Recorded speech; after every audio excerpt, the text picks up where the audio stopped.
एक गांव में एक गरीब किसान रहा करता था।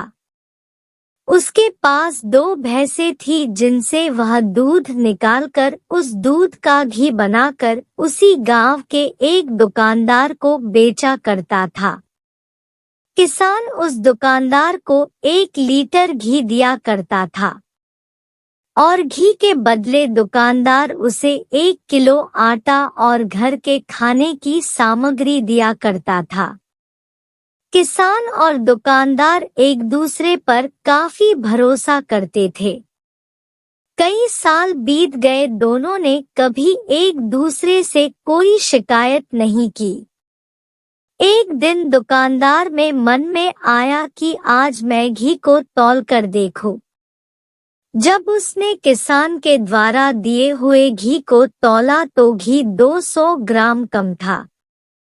यह देखकर दुकानदार को बहुत ज्यादा गुस्सा आ गया। उसने किसान के खिलाफ गांव के पंचायत में शिकायत कर दी। पंचायत के सभी सदस्यों ने दुकानदार की बातों को सुनकर सोचा कि दुकानदार तो सच कह रहा है, किसान ने उसके साथ बहुत ही गलत किया है। अगले दिन किसान को पंचायत के सदस्यों ने पंचायत में हाजिर होने को कहा।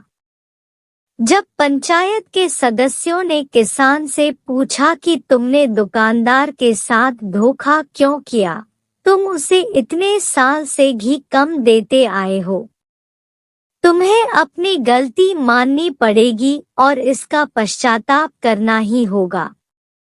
तब किसान ने अपनी सफाई में बात कही, सरकार, मैं बहुत गरीब किसान हूँ, मैं अपना जीवन बहुत ही मुश्किल से व्यतीत करता हूँ। मेरे पास केवल एक तराजू था और मेरे पास वजन तौलने के लिए, बाट खरीदने के लिए पैसे नहीं थे। मैं अपने तराजू में एक तरफ दुकानदार के द्वारा दिए गए 1 किलो आटे को रखकर दूसरी तरफ घी को तौलता आया हूँ। इससे ज्यादा मैं और कुछ नहीं जानता।